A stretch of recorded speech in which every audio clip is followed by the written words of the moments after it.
بسم الله الرحمن الرحيم. الحمد لله رب العالمين وصلى الله وسلم وبارك على محمد وعلى آله وصحبه أجمعين. Commençons. Alhamdulillah, on remercie Allah subhanahu wa ta'ala de nous permettre de nous réunir dans une parmi ses demeures.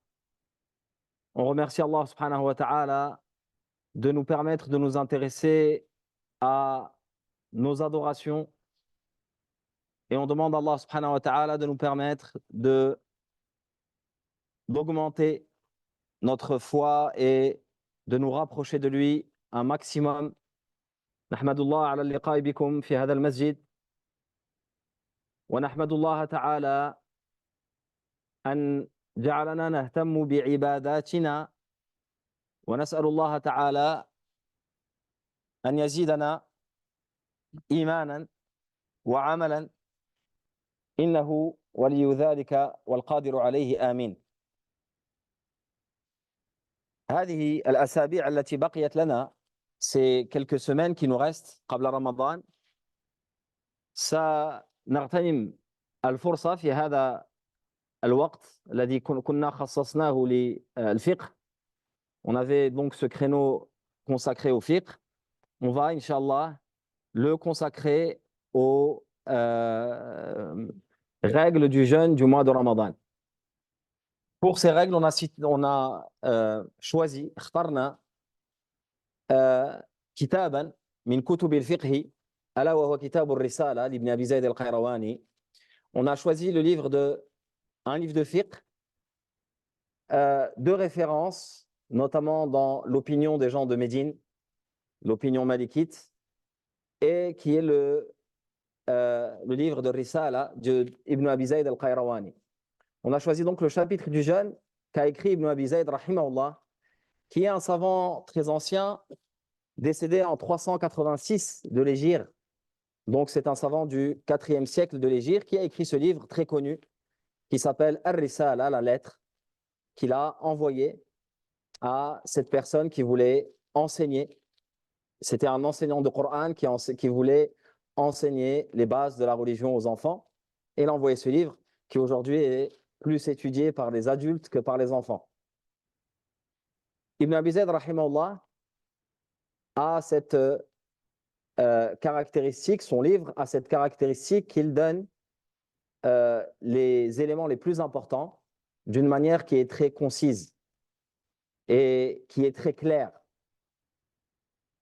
وقد وهذا الكتاب يمتاز ب أن الشيخ رحمه الله حاول تبسيط الأمور، لأن الرسالة أصلا كانت للأطفال، فبسط المسائل ولم يذكر إلا مهمات المسائل في الأبواب وخصوصا في هذا الباب. فإن أحيانا الله تعالى سندرس منه كتاب الصيام ويذكر فيه الصيام والقيام والاعتكاف. On va donc étudier ce chapitre entièrement qui évoque d'une part le jeûne, d'autre part les prières de Ramadan, notamment Salat al-Tarawih, et on va parler un petit peu on va essayer de, Inch'Allah, citer les règles de Salat al-Tarawih, et aussi de l'i'tikaf, l'i'tikaf que vous connaissez, qui est cette retraite spirituelle, on peut appeler ça comme ça. C'est le fait de rester à la mosquée et de ne plus sortir de la mosquée une période. On verra ça, Inch'Allah, quand on y arrivera. Et si on y arrive, Inch'Allah, on a 3 semaines, on fera le maximum, bi'idhnillahi ta'ala. Parlons de as-sawm. فلنذكر الصوم أولا. Alors il nous dit, rahimahullah, concernant Sawm, il nous dit, rahimahullah, wa sawmu shahri ramadana faridatun. Il commence ici par nous parler, qala babun fi siyam. Al-Mu'allif rahimahullah, l'auteur rahimahullah commence en disant chapitre du jeûne, siyam. Wa siyamu min sama yasumu wa asluhu fi al-lughati al-imsak. As-siyamu lughatan huwa al-imsaku. Sama yasumu, ce terme-là qu'on utilise pour parler de siyam, qui veut dire le jeûne en arabe, signifie s'abstenir. Sama yasumu signifie s'abstenir. Et il est utilisé dans toutes les formes d'abstention qui peuvent exister.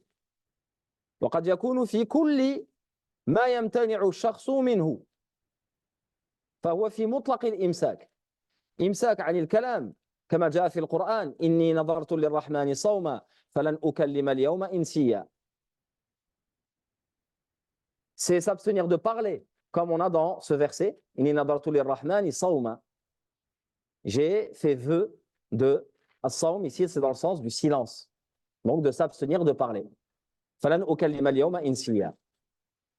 وكذلك يكون في التحرك كما قال امرؤ القيس خيل قال كأن الثريا علقت في مصامها كأمراس كتان تحت صم أو إلى صم جندل. كأن الثريا علقت في مصامها. امرؤ القيس utilise le masam, c'est-à-dire l'endroit de siyam, et siyam il l'utilise ici dans le sens de s'abstenir de bouger. Et il parle de certaines étoiles qui ne bougent pas. Il dit c'est comme si elles étaient, comme si quelqu'un les avait attachées, et il avait donc attaché à un fil qu'il a mis sous une grosse pierre. Et donc c'est une manière de dire que la nuit met du temps à passer. Parce que eux connaissaient, savaient quand est-ce qu'on était dans la nuit par rapport aux étoiles. Savaient se situer et connaître à peu près à quelle heure on est, à quelle partie de la nuit on est. Donc s'abstenir de bouger. وكذلك الإمساك عن العلف, s'abstenir de manger, mais pour les animaux. كما قال النابغة خيل صيام وخيل غير صائمة تحت العجاج وأخرى تعلق اللجوم. النابغة الذبياني disait خيل صيام, il y a des chevaux qui صيام وخيل غير صائمة.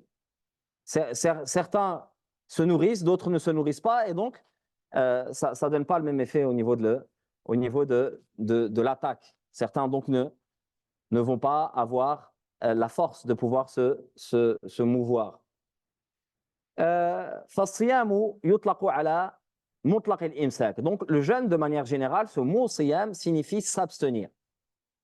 وهو في اللغة الصيام عن المفطرات جميع المفطرات من طلوع الفجر إلى غروب الشمس مع النية.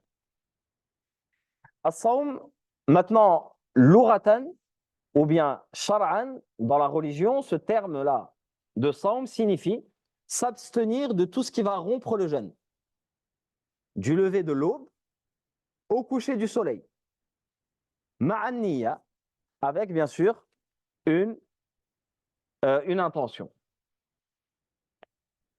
هذا هو الصوم ولا بد أن نذكر بعض الأمور المتعلقة بالصوم. Il est nécessaire de parler de certains points concernant le jeûne avant de rentrer dans le vif du sujet, c'est-à-dire avant de rentrer dans les règles.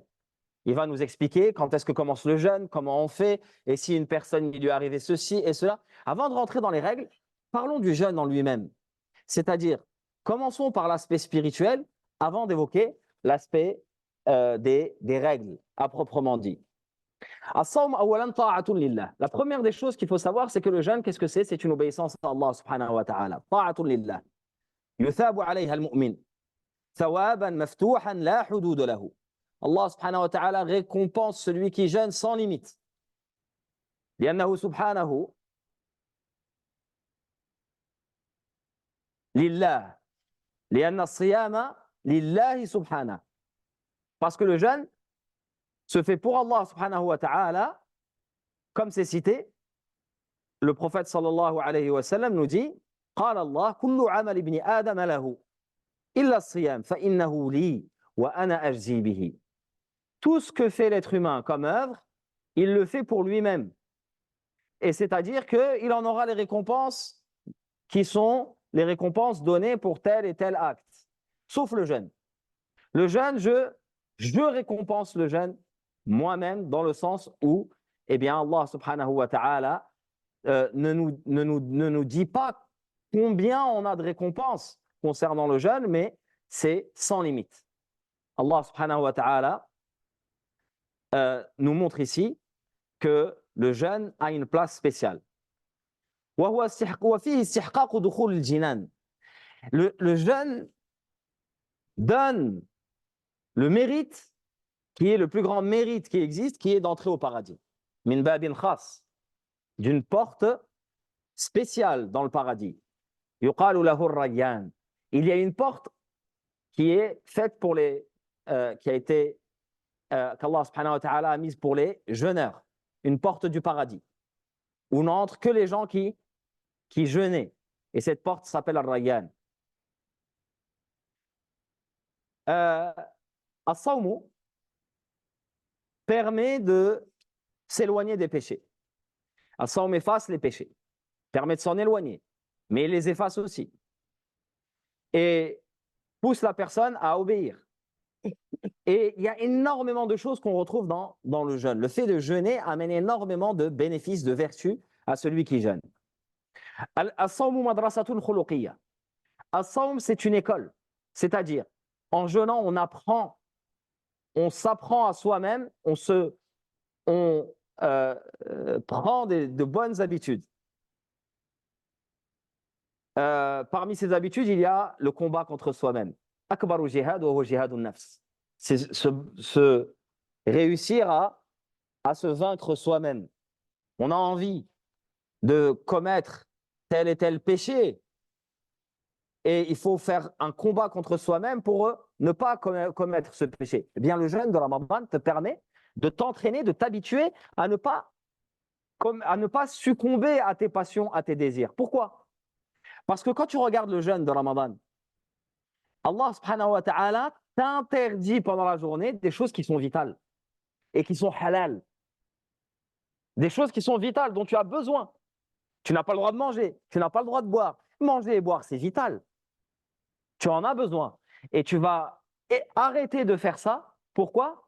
Pour Allah subhanahu wa ta'ala. Quand viendra le soir et que ça y est, tu as le droit de manger et de boire, ou quand tu sortiras de Ramadan et que tu as le droit de manger et boire, et que tu seras face à un péché, et que tu seras face à un désir illicite, eh bien, tu pourras plus facilement t'empêcher de commettre cette chose. Pourquoi? Elle n'est pas vitale. Si tu t'es habitué à délaisser ce qui est vital pour ton corps, ce dont tu as besoin, ce qui n'est pas vital, ça sera plus facile à abandonner.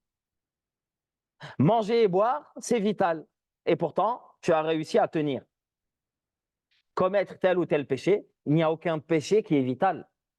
Voilà pourquoi ça sera pour toi une facilité pour te dompter ton âme, te battre contre toi-même et faire ce qu'on appelle jihadun nafs, le combat contre soi-même.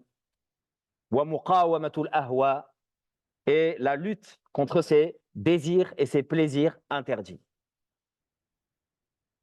As-sawm yu'allimu al-amana. Le jeûne enseigne l'honnêteté. Al-amana. Wa muraqabatullahi ta'ala fi sirri wal-alan. Et ça t'apprend aussi à prendre en considération le fait qu'Allah te voit et te regarde, que tu sois en public ou que tu sois en secret.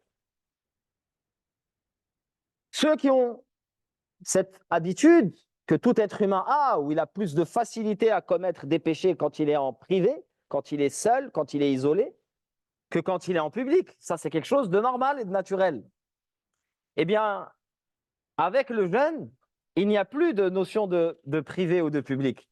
Même si tu es tout seul chez toi et que tu as l'occasion de manger, l'occasion de boire, tu vas te retenir et tu vas te battre parce que tu sais que tu es en train de jeûner et que c'est très important pour toi d'aller au bout de cela. eh bien, ça va t'aider en dehors de Ramadan à ce que quand te viendra l'envie de faire une bêtise, de commettre un péché, alors que tu es isolé, caché, seul et que personne ne peut te voir, eh bien, comme tu t'es empêché de manger et de boire, tu t'empêcheras de commettre cet acte parce que tu sais qu'Allah subhanahu wa ta'ala te voit.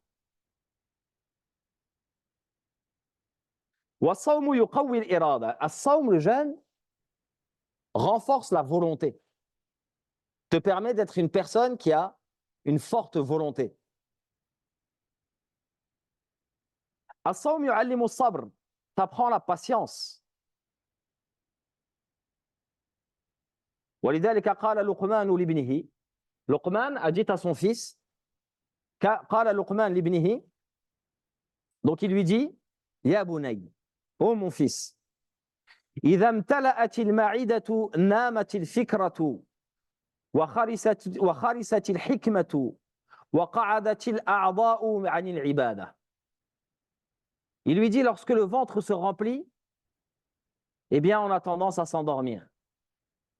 Ta réflexion, tu réfléchis moins, tu es plus endormi. Et donc, ta sagesse va disparaître. Et il dit aussi, et les membres, ça c'est quand le ventre est plein, et les membres auront tendance à délaisser l'adoration, à s'éloigner de l'adoration. Contrairement à quand le ventre est vide. Donc il y a aussi ici une notion de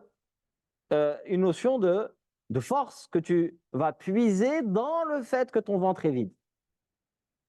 Et il y a cette faiblesse qui existe lorsque tu as constamment le ventre plein. As-sawm yu'allimu an-nizam. As-sawm t'apprend l'organisation. Parce que لأنه يعلمك النظام لأنه يجبر الصائم على تناول الطعام والشراب في وقت محدد وموعد معين. Parce que quand tu jeûnes, eh bien, tu es obligé d'avoir une discipline. Tu manges à certaines heures, tu t'arrêtes de manger à certaines autres heures. Ça t'apprend la discipline. Ça t'apprend aussi à t'intéresser à cette discipline qui existe, qui n'est autre que quoi, cette discipline? Les adorations. Allah subhanahu wa ta'ala nous a donné comme obligation de faire des prières à des moments précis. La prière est une obligation à des moments déterminés. Allah ta'ala ne nous a pas dit priez quand vous voulez. Vous avez 5 prières à faire, faites-les quand vous avez envie ou quand vous avez le temps. Non, il y a des moments précis pour faire les salawats. C'est-à-dire qu'Allah subhanahu wa ta'ala, il a organisé nos vies. Al-Muslim est quelqu'un d'organisé. Eh bien ça déjà, rien que ça nous ajoute un peu d'organisation. Entre nous, on se dit les choses. Le mois où tu connais le plus l'heure à la minute, à la seconde de Salat al-Maghrib, c'est lequel? Et de Salat al-Fajr. Ah, les gens, ils sont incollables. Tu lui dis, c'est à quelle heure le Maghrib aujourd'hui? En dehors de Ramadan, tu lui dis, allez, il est à 5 minutes, 10 minutes près. Pour ceux qui prient, hein. Et pas dans Ramadan, à la seconde près. C'était 52 hier, non? Non, c'est aujourd'hui. Non, hier, c'était 53. Ça parle en minutes. Le Fajr aussi. Ah, les gens, ça y est, ils s'intéressent.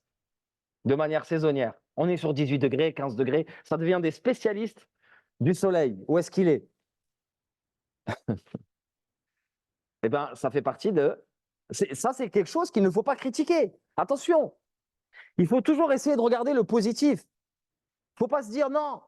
Regarde les gens, comment ils sont mauvais, ils font ceci ou ils font cela. Ou regarde les gens pendant le Ramadan, ils remplissent les mosquées. Non, vois les choses du bon œil et du bon côté. En te disant quoi? Que, alhamdoulilah, Allah Ta'ala nous a donné Ramadan qui permet d'amener les gens à cette attention. Qui permet de remplir les mosquées. Il y a des gens, des fois, tu discutes avec eux, ils disent ah, voilà, ça y est, Ramadan va commencer, on va encore être dérangé, la mosquée va se remplir, le bruit, Lui, il aimait bien sa petite mosquée, son petit rythme, etc., etc. Non, faut être heureux, être content. Et c'est le moment où il va falloir être le plus tolérant dans la mosquée. Tolérant envers quoi? Envers les comportements, les mauvais comportements de ces gens qui n'ont pas l'habitude de fréquenter la mosquée. Beaucoup de comportements sont mauvais parce que les gens n'ont pas l'habitude de fréquenter la mosquée. Il arrive dans la mosquée et puis voilà, il a tendance à se comporter comme il se comporterait chez lui. Et là, il faut lui expliquer. Il faut avoir donc, toi qui te considères comme étant quelqu'un qui fréquente la mosquée régulièrement, toute l'année, etc., fais preuve de pédagogie. Fais en sorte que la première chose que la personne ait peut-être vue dans cette mosquée, que la première personne avec laquelle il a parlé dans la mosquée, ce soit une personne souriante. Que quand on lui parle de mosquée, il se rappelle de ton sourire. Pas qu'il se rappelle de toi avec une sandale dans une main en train de lui dire recommence plus jamais ça, sinon tu vas voir. Hada amr ajib.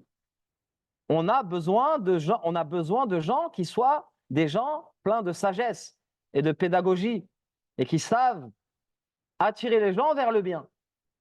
Parce que concrètement, que les gens viennent à la mosquée ou pas, toi personnellement, ça ne te rajoute rien, ça ne t'enlève rien. Walakin, on a ce devoir d'attirer les gens vers le bien, de leur montrer les bonnes choses. Que quand ils viennent à la mosquée, ils se sentent à l'aise, ils se sentent bien et qu'ils sachent comment se comporter, etc. Et ça, c'est impressionnant. Et nous, on n'arrête pas de le dire. Il y a des mosquées comme ci, il y a des mosquées comme ça. Il y a des endroits où, il y a des endroits où quand tu arrives, bah, le premier contact que tu as, c'est avec la personne qui va te crier dessus, qui va te dire tes chaussures, tu ne les mets pas là, etc. Tu arrives, tu es déjà sous stress. Toi, tu sais pas, c'est la première fois que tu rentres dans la mosquée. Attention, les chaussures, tu les mets pas là, mets tes chaussures ici. C'est quoi ça? Prends un sac, ceci, cela. Tu te retrouves face à quelqu'un qui te donne des ordres et qui te crie dessus, comme si tu lui avais fait quelque chose. Alors qu'il aurait pu très bien faire comme on voit dans d'autres mosquées. Il y a une mosquée, subhanallah, moi, j'arrête pas de le dire.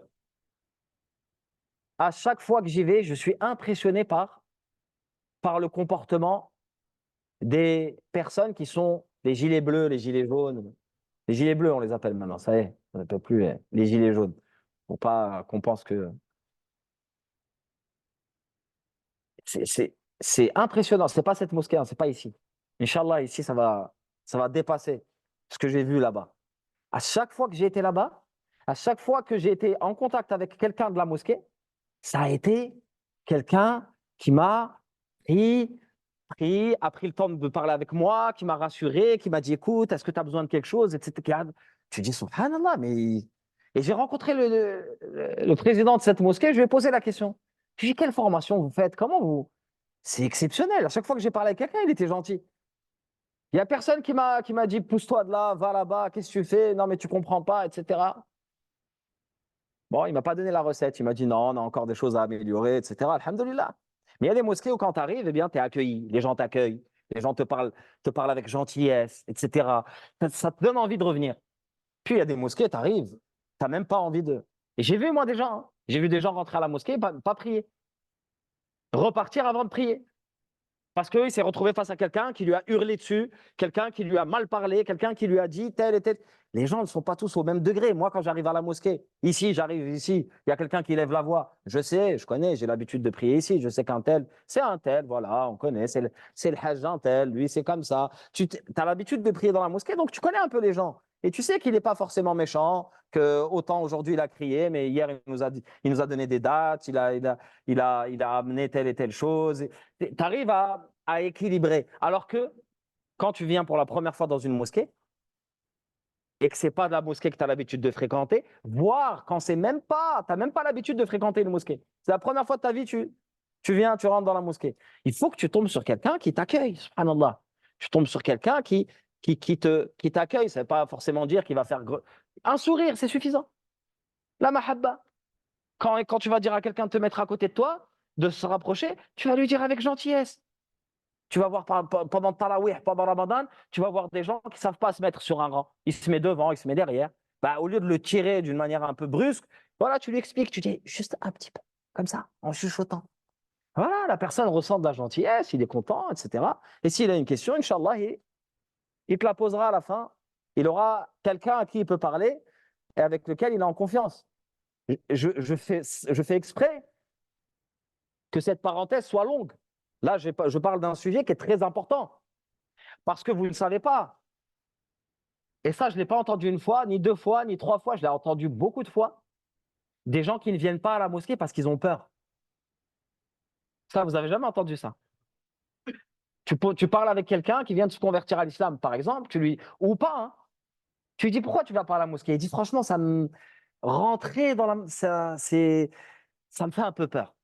Je sais pas trop comment faire, comment il faut faire. J'ai peur de faire n'importe quoi. J'ai peur de rentrer dans la mosquée. Et notamment les sœurs.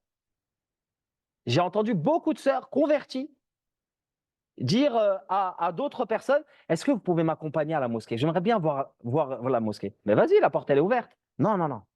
Non, non, j'aimerais bien venir avec quelqu'un qu'on puisse. J'ai pas envie d'y aller tout seul, je me sens pas à l'aise. Ça, c'est quelque chose que nous, on comprend même pas. Ça, c'est une chose que nous, on comprend même pas. On sait même, comment tu as peur de rentrer dans la mosquée? Il y a rien de sorcier. Tu rentres, tu enlèves tes chaussures. Eh bien, il y a des gens qui n'osent pas. Ils ne font pas ce pas-là. Et toi, si cette personne-là arrive, tu te dois justement de lui montrer ce que c'est que la mosquée et que cette personne-là, eh bien, alhamdoulilah, revienne, s'habitue et remplissent les mosquées. On a nos frères et sœurs qui sont dans des endroits remplis de ténèbres et de shayatin. On a des gens qui passent leur journée dans des cafés, qui passent leur journée dans l'alcool, à jouer aux jeux de hasard, à jouer aux cartes, etc., etc. On ne va pas les chercher. On va pas les chercher. Moi, personnellement, moi, je parle pour moi, je ne sais pas vous. Peut-être que vous avez déjà fait cet effort-là. Mais moi, je passe tous les jours devant des cafés, ça ne me vient même pas à l'esprit, en voyant des musulmans, d'entrer et de leur dire, les frères, venez à la mosquée, vous savez ce que vous faites et tout. Je trouve ça trop dur. Ben, je me dis au moins, si on ne fait pas cet effort d'aller les chercher, au moins quand ils viennent à la mosquée, on ne les repousse pas. On leur permet de trouver leur place parmi nous dans la mosquée, comme on aimerait un jour, si c'est Allah Ta'ala qui guide. Hein. Ne crois pas que parce que tu fréquentes la mosquée, tu vas la fréquenter jusqu'à ta mort. C'est Allah qui guide. Et c'est Allah subhanahu wa ta'ala qui maîtrise et qui contrôle ton cœur. Et si Allah décide de t'égarer, tu feras toi partie de ces gens qui sont dans les cafés et tu verras les gens passer en disant quoi? En te disant, ah, je me souviens d'avant, quand moi aussi j'allais à la mosquée. Et là, tu serais content que quelqu'un vienne te prendre par la main avec douceur, te dire de bonnes paroles et t'encourager. Fin de la parenthèse. الصوم كذلك يشعر بوحدة المسلمين. Le jeûne montre l'unité des musulmans, te fait ressentir l'unité des musulmans. وحدة المسلمين الحسية في المشارق والمغارب. Dans toutes les contrées. فهم جميعا يصومون. Tu parles avec n'importe quel musulman, il est dans le même état que toi, il jeûne. Quel que soit l'endroit où il est dans le monde. Ça rapproche les gens. Et ça, tu le remarques. Tu es au travail, et puis vous n'êtes pas beaucoup de musulmans, un ou deux musulmans, et on est fait Ramadan, tout de suite ça rapproche. Il y a quelque chose qui se passe. Parce qu'on est pareil, voilà. Nous, non, nous, on ne mange pas, nous, voilà. Il y a quelque chose qui se passe, et ça permet de se rapprocher. Eh bien, ça fait ça à l'échelle mondiale. Comme le Hajj rapproche les gens, comme la prière rapproche les gens. Et donc, cette unité, elle est voulue par l'islam. Elle est voulue qu'on soit unis, qu'on soit liés les uns aux autres. On est liés par les prières, 5 fois par jour, dans la mosquée. On est liés par des tas d'adorations. Regarde les adorations. La zakat. La zakat, c'est le lien entre le pauvre et le riche, etc., etc.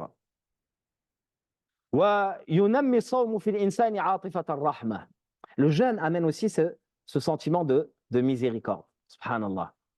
Ce sentiment de miséricorde, de fraternité. فتذكر الأغنياء بشأن المساكين وأحوالهم فتعطف قلوبهم عليهم ويعلمون ما هم فيه من نعم الله عز وجل.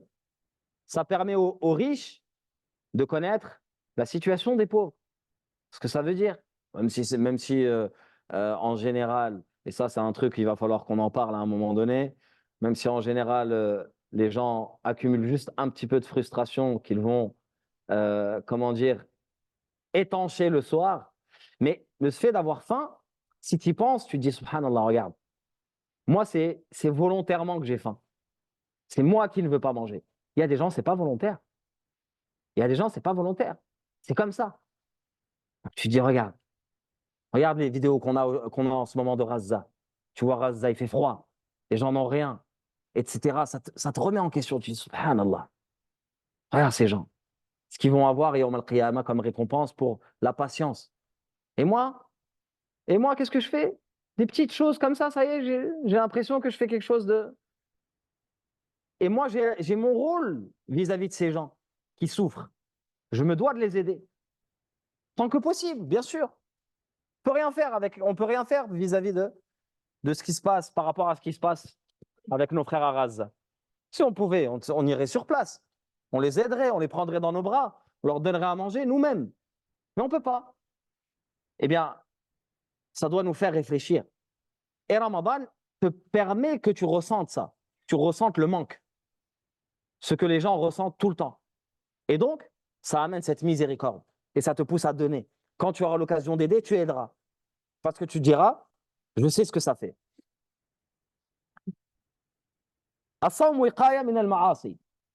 Le jeûne t'empêche de commettre des péchés. Le prophète sallallahu alayhi wa sallam dit as-sawmu junna. As-sawmu junna. Le jeûne, c'est un bouclier.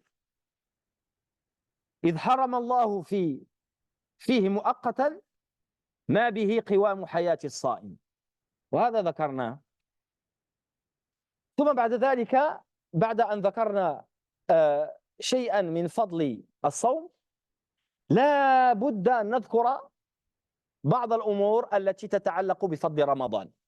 Après avoir parlé des vertus du jeûne, il est nécessaire de quelques vertus. Là, on ne s'est pas trop étendu, on a cité certains points.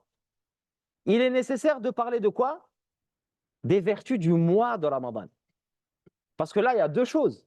Il y a le jeûne, d'une part, qui se passe quand? Pendant le mois de Ramadan. Le jeûne a ses vertus, le mois de Ramadan a aussi ses vertus. Yuqal Ramadan sayyidu shuhur. C'est plus important des mois. Fihi bada'a nuzul al-Qur'an. C'est durant ce mois que le Coran a commencé à être révélé. Wa huwa ash-shahru at-ta'a. C'est le mois de l'obéissance. Wal qurba. C'est le mois où on se rapproche d'Allah subhanahu wa ta'ala. C'est le mois de la bienfaisance. Al-birr wal ihsan. Wa shahru al-maghfira. C'est le mois du pardon. War-rahma war-ridwan. C'est le mois de la miséricorde d'Allah ta'ala. C'est le mois de la satisfaction d'Allah subhanahu wa ta'ala. Fihi laylatul qadr. Dans ce mois, il y a la nuit dite du destin. Allati hiya khayrun min alfi shahr, qui est meilleure que 1000 mois. C'est partie des vertus de ce mois. Wa bihi awnul mu'min ala amri dinihi wa talabi islahi dunya. Et c'est dans ce mois que l'être humain que le croyant peut puiser sa force, recharger ses batteries. C'est pour ça qu'il faut se préparer pour Ramadan. Parce que Ramadan, c'est le moment où tu vas recharger tes batteries. Et là, ensuite, tu pars toute l'année, tes batteries, elles se déchargent doucement, doucement. Mais plus tu as chargé, en fonction de comment tu as chargé tes batteries, il te restera de la batterie jusqu'à la fin de l'année. Il y en a là, on approche de Ramadan, ça se trouve, ça fait 2 ou 3 mois, ça y est, ils ont déjà plus de batterie. Ils sont déjà éteints. Il y en a, ils sont en économie de batterie, là, il leur reste plus beaucoup de pourcents. Chacun, comment il s'est rechargé. Et chacun, ce qu'il a fait pendant ce mois. روى الطبراني عن النبي صلى الله عليه وسلم قال سيد الشهور رمضان وسيد الأيام يوم الجمعة. Le prophète sallallahu alayhi wa sallam a dit Sayyid. Sayyid, c'est le chef. C'est-à-dire le plus important. Le plus important des mois, c'est le mois de Ramadan. Et le plus important des jours de la semaine, c'est le jour du vendredi. وروى أيضا لو يعلم العباد ما في شهر رمضان لتمنى العباد أن يكون شهر رمضان سنة. Le prophète sallallahu alayhi wa sallam dit si les gens savaient ce qu'il y a dans le mois de Ramadan, ils auraient espéré que le mois de Ramadan dure 1 an. Ajib. Et c'est pour ça qu'il faut s'y intéresser. Parce que Ramadan, si tu le vois, tu le regardes par rapport au fait que tu ne manges pas, que tu ne bois pas, etc., ça peut vite devenir, quand on te parle de Ramadan, quelque chose de lourd. C'est vrai, il y a des gens, tu lui dis « Ah, mashallah, c'est bientôt Ramadan ». Et tu vois qu'il te dit les phrases qu'on dit tous, ah, alhamdulillah, c'est bien, Ramadan, on aime bien. Mais il ressent une lourdeur dans Ramadan. Il sent que c'est difficile. Lui, quand tu lui dis Ramadan, il pense à quoi? Il pense à la faim, à la soif, à la fatigue. Il pense à les prières longues, etc., etc. C'est ça qu'il voit, lui, dans Ramadan. Il ne pense pas à au fait que c'est l'occasion qui va lui permettre de rentrer au paradis. Il n'imagine pas ça. Il ne pense pas à toutes les récompenses qu'il va avoir. Il ne pense pas que Ramadan va changer son cœur et va lui apporter la paix intérieure. Il ne pense pas que Ramadan va lui permettre d'être meilleur, de se rapprocher d'Allah subhanahu wa ta'ala. Il ne pense pas à toutes les vertus qu'on a citées dans Ramadan. Non, il pense juste à la faim, à la soif, etc. Alors que cette difficulté-là, la faim et la soif, concrètement, quand tu regardes le reste, tu n'y penses même pas. Tu n'y penses même pas. C'est secondaire. C'est rien. D'ailleurs, ça, c'est dans les premiers jours. Dans les premiers jours, les gens ressentent vraiment la soif, vraiment la faim. Et c'est pas dans des périodes comme celle-là, ça y est, là, maintenant, hein, maintenant, on rentre dans la période où, alhamdoulilah, ça va. On a vécu des périodes où c'était en pleine canicule. Ça va, ça fait le tour tous les 30 ans et quelques. Donc on est tranquille, on ne sait même pas si on sera vivant. Déjà, on ne sait même pas si on sera vivant au prochain, mais quand ça refera le tour. Là, là, Ramadan, ça va être quoi? Plus on avance et plus il fait bon, il n'y a pas de difficultés particulières. La journée, elle va être de plus en plus courte. Ah, c'est les premiers jours, les 2, 3 premiers jours, voilà, ceux qui ont l'habitude de boire du café, ils ont un peu la tête qui tourne, ils ont un peu mal à la tête, etc. Je ne parle pas des choses haram, hein.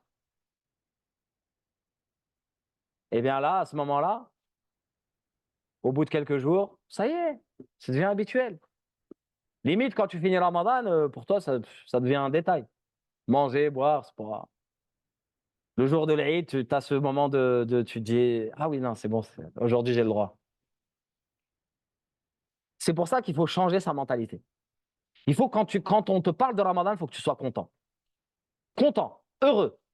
Pour toi, c'est quelque chose qui t'attire.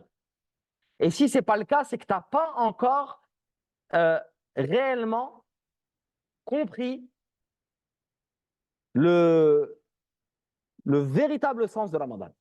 Tu n'as pas le véritable sens de Ramadan dans ton esprit. لو يعلم العباد ما في شهر رمضان لتمنى العباد أن يكون شهر رمضان سنة. وروى البخاري. L'imam Bukhari, rahimahullah, rapporte la parole où le prophète sallallahu alayhi wa sallam dit إذا جاء رمضان فتحت أبواب الجنة. Quand vient Ramadan, les portes du paradis s'ouvrent. فتحت أبواب الجنة وغلقت أبواب النار وصفدت الشياطين. Les portes du paradis s'ouvrent, les portes de l'enfer se ferment, les diables, shayatin, sont enchaînés. Ça, c'est une chose qui doit te réjouir.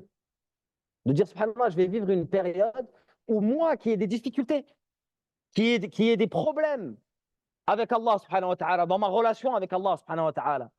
Il y a des adorations, j'y arrive pas. J'y arrive pas. Il y a des choses, j'essaie de le faire, mais voilà. Eh bien, c'est le moment de te surpasser. Pourquoi? Parce que ce qui t'empêche d'avancer, j'ai rencontré quelqu'un il y a quelques jours, il m'a dit, dimanche dernier, on discutait, il m'a dit, je te cache pas, j'ai un problème, moi c'est Salat al-Fajr, j'y arrive pas. Il m'a dit, j'y arrive pas. Ça peut être à n'importe quelle heure, j'arrive pas à Salat al-Fajr. J'y arrive pas. Je lui ai dit, mais tu as essayé voilà, de mettre un réveil, tu le mets loin. J'ai commencé à essayer de lui donner des techniques. Voilà, il y a des différentes manières, ouais, pour te forcer à te lever. Il m'a dit, tu peux mettre autant de réveils que tu veux, tu peux faire ce que tu veux. Comment je fais? Je lui ai dit, les ulama disent, si tu n'arrives pas à faire une adoration, ce qui empêche, ce qui te freine, c'est tes péchés. Regarde quels sont les péchés que tu fais. Jette les péchés par-dessus bord et tu vas voir que ça va s'alléger. Et tu vas pouvoir aller plus vite. Parce que les péchés, c'est ça qui t'alourdit et qui t'empêche d'avancer et qui te freine. Et il y a donc des péchés qui t'empêchent d'avancer.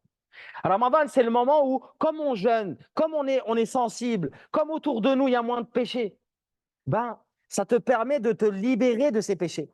Et te libérer de ces péchés te permet de te surpasser et de faire des choses que tu ne peux pas faire en dehors de Ramadan. Parce qu'il y a aussi ce phénomène de groupe qui est quelque chose de bien. Regarde par exemple Tarawih. Qui peut dire que en dehors de Ramadan, il prie autant que pendant Ramadan, la nuit, en prière surérogatoire? Qui peut dire ça? Rare. les gens pieux, les gens qui, machallah, ont un certain degré. Pendant Ramadan, tu réfléchis, tu te dis, mais je suis resté 1 heure debout, en prière. Alors que d'habitude, quand je fais mes prières surrogatoires, hein, alors que d'habitude, quand je fais mes prières obligatoires, c'est, voilà, je fais du vent tellement que je vais vite. Subhanallah, tu te poses, tu te dis, mais comment j'ai fait? Bah, parce que c'est Ramadan. Ce mois, Allah Ta'ala, il a fait que ce mois te donne cette force d'agir. Il y a tous ces gens autour de toi qui t'encouragent. Des fois, tu termines Tarawih, tu as envie de t'arrêter, voilà. Tu es en train de prier derrière Cheikh Jilali ici. Et là, tout d'un coup, au bout de. Lui, il est bien, il récite le Coran, lui, il est fil Jannah. Les imams, machallah, quand ils sont Tarawih, ils sont en train de réciter. Ah, ils sont fi Naïm, Muqim. Ils sont. Et toi, tu es derrière. Tu as trop mangé. Tu sens que la nourriture, elle remonte, elle descend. Tu as les jambes qui commencent à trembler un peu. Tu sais ni on est dans quelle sourate, ni qu'est-ce que l'imam il est en train de dire, ni le sens, ni rien. Et ton esprit commence à aller à gauche, à droite. Tu commences à penser à ce que je vais faire demain, à quelle heure je vais dormir aujourd'hui, etc., etc. Et tu profites pas. Donc au bout de, allez, 4 rak'ah, tu dis, bon, je crois que je vais y aller. Alhamdoulilah, j'ai prié 4 quand même, c'est bien. Et là, tu vois que celui qui était à côté de toi, il est là, il a mis sa bouteille d'eau, il est prêt, il se lève avant que l'imam dise Allahu Akbar. Lui, il ne voulait même pas s'asseoir. Il se lève, il dit Allahu Akbar, ça t'encourage. Tu dis, attends, lui, là, il est à côté de moi. Inch'Allah, ce courage, tout ça. Et moi, comme un perdant, je vais rentrer chez moi, aller dormir. Ah, je termine. Et là, ça t'encourage, tu te lèves et tu finis. Wahakada. Et c'est comme ça qu'on s'encourage les uns les autres. Walidhalika, il faut profiter de ce mois-là. Il faut profiter. Des hadiths sur le sujet, il y en a plein. On va, Inch'Allah, continuer. Donc, on va revenir au début de ce texte au prochain cours, Inch'Allah ta'ala. On a essayé aujourd'hui d'évoquer des points qui sont sur le côté spirituel. À partir de la semaine prochaine, on va citer ce que nous dit Ibn Abi Zayd, rahmatullahi alayhi, et il nous cite des points particuliers. On va parler de l'obligation du jeûne. On va parler de quand est-ce que commence le mois de Ramadan. Alors là aussi, on va essayer d'aller rentrer dans le vif du sujet. On va éviter tous les sujets polémiques parce qu'on a des polémiques qui commencent chaque année.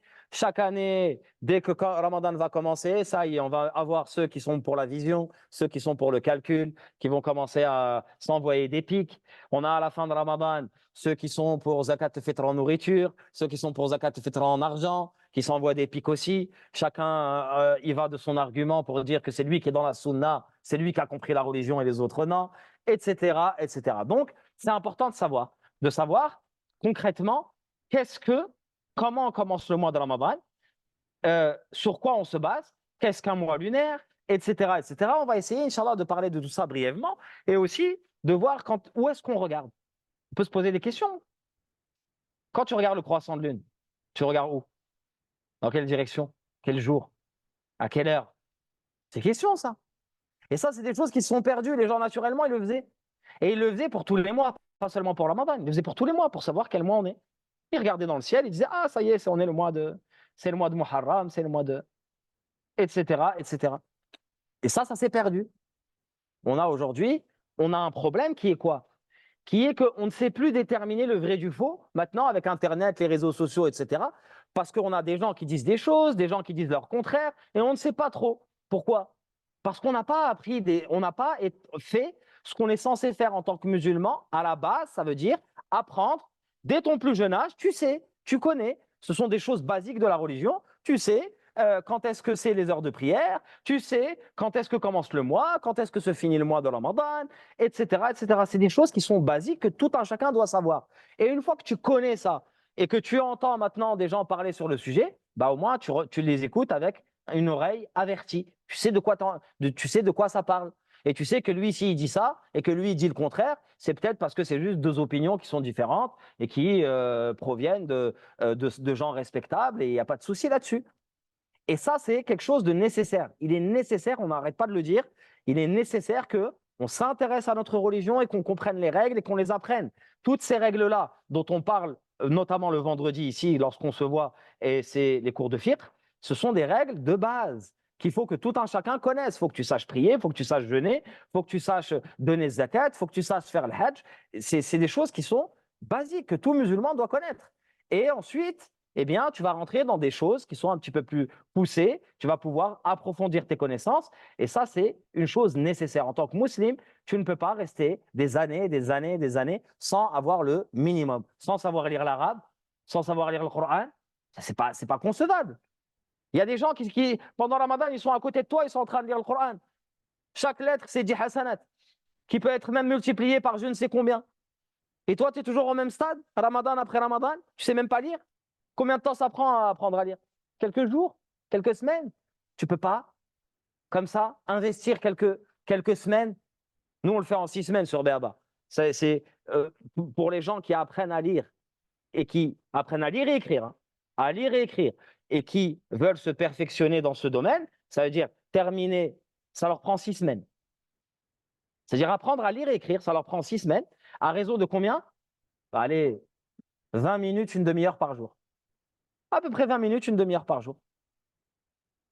Pour gagner quoi derrière? Imagine. Imagine les milliers, les centaines de milliers de récompenses que tu vas avoir tout au long de ta vie, tout au long de ton cheminement, à chaque fois que tu vas lire le Coran. Et je veux dire, c'est rien, quelques semaines, quelques heures par-ci, par-là. Apprendre à lire, c'est comme en français. C'est pas logique. Quand tu rencontres quelqu'un, il dit, je ne sais pas lire. Imagine quand tu rencontres quelqu'un et il a ton âge. Je ne parle pas de quelqu'un, un ancien. Hein, les gens, ils ont 90 ans et il est arrivé en France, Bekri, comme il disait. Il sait ni lire ni écrire. Non, non, il a ton âge. Il dit, moi, je sais ni lire ni écrire. Qu'est-ce que tu vas lui dire? En français.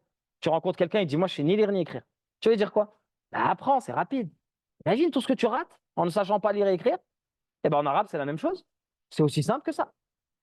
C'est-à-dire, dis-toi que toi, si tu ne sais pas lire et écrire, tu es comme cette personne âgée que rencontre quelqu'un qui se dit, ah, Mskin, il a pas eu la capacité il n'a pas pu aller à l'école. Et puis voilà, après le temps est passé. Non, tu es en capacité, c'est rapide, c'est simple. Et ça rapporte beaucoup. Ça rapporte beaucoup, pas ici, dans l'au-delà. Agib, des fois, on rate des choses qui sont à notre portée. Et là, c'est à la portée de tout le monde. Apprendre à lire et écrire, apprendre le minimum qui te permettent d'adorer Allah Ta'ala correctement et de te rapprocher de lui et d'illuminer ton cœur et d'être au service de tes frères et sœurs autour de toi, de ta famille, des gens qui sont autour de toi, d'être une clé